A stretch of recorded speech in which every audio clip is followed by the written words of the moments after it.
So there's a physical element of warming up, why it's good, why it's helpful. And I just told you about the mental element as well. Point number 4 or point number 5 is, again, you're going to be in a lot more control physically. And control is a big thing. I touched on dexterity earlier, but control at the piano is a big thing as well.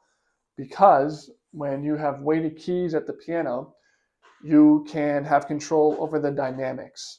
Dynamics is just the volume of your playing. So you can have something like fortissimo, which is a dynamic term, and that means really loud. So fortissimo is really loud.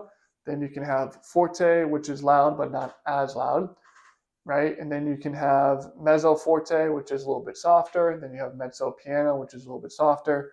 Piano means quiet, and you can have pianissimo, which is even quieter. And they can go even louder, they can go even quieter. But your dynamics when you play the piano is really important. And how you play dynamics is how fast or how slow you press down the key, which is about control. So you want to control what you're playing as far as the volume wise. In order to have that control, your fingers need to be warmed up.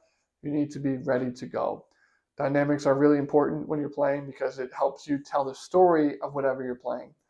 You can pick any kind of classical music, and if you just can imagine it playing all at one volume versus the song with dynamic changes, there's a huge difference.